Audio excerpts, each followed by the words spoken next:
За прошедшие двое суток российская авиагруппа продолжала вести активную доразведку целей и наносить удары по отдельным объектам террористических группировок, действующих на территории Сирийской Арабской Республики. Самолетами воздушно-космических сил России выполнено 141 боевой вылет и нанесены удары по 472 объектам террористов в провинциях Алеппо, Дамаск, Идлиб, Латакия, Хама, Хомс, Рака и Дейр-эз-Зор. Российские бомбардировщики с авиабазами МИМ выполняли боевые задачи по уничтожению колонн, бензовозов и нефтеперерабатывающих заводов в районах нефтеносных полей на севере и востоке Сирии. Данные объекты в районах Пальмира, Дейр-эз-Зор и Рака контролируются террористами и являются одним из основных финансовых источников. В районе населенного пункта Рака в ходе воздушной доразведки были обнаружены две колонны автомобилей, перевозящих нефть на перерабатывающие заводы, контролируемые группировками ИГИЛ.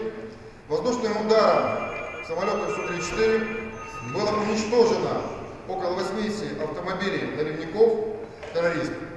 В 15 километрах юго-западнее города Рака уничтожено крупное нефтехранилище. Также в 50 километрах южнее населенного пункта Рака бомбардировщиками Су-34 был уничтожен нефтеперерабатывающий завод, контролируемый террористами.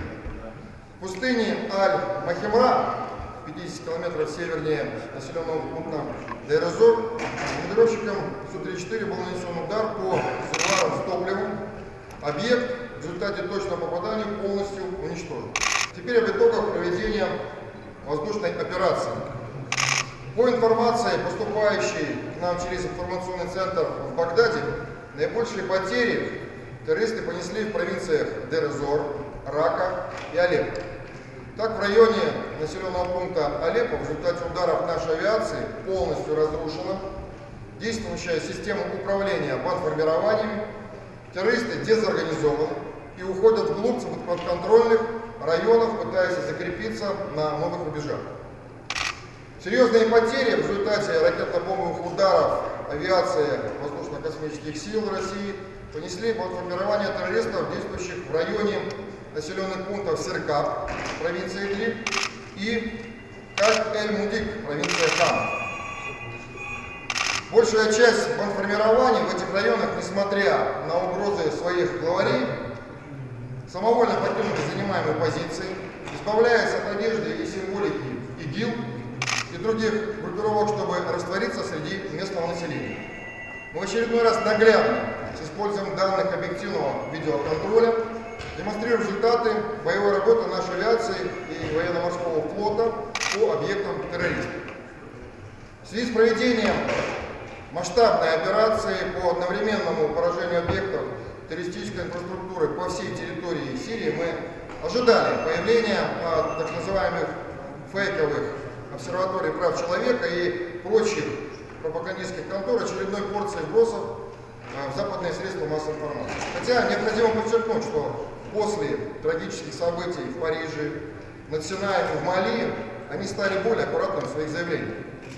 А вот выступления отдельных, казалось бы, военных профессионалов, типа официального представителя Центрального командования армии США, заявившего, что большинство российских авиаударов нацелено на умеренную сирийскую позицию, не меняется, несмотря ни на что.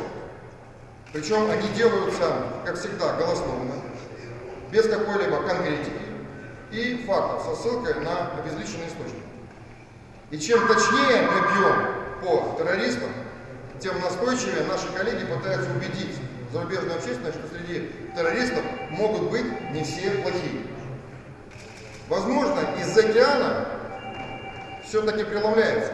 Но в реальной жизни терроризм, как мы знаем, не имеет сравнительных степеней и национальностей. Терроризм – это безусловное зло, с которым надо бороться в любых его проявлениях. Мы имеем данные объективного контроля результатов проведенной на прошлой неделе воздушной операции. Они свидетельствуют о высокой эффективности и значительном ущербе, понесенном террористами по всей территории Сирии. Сегодня мы готовы продемонстрировать их вам.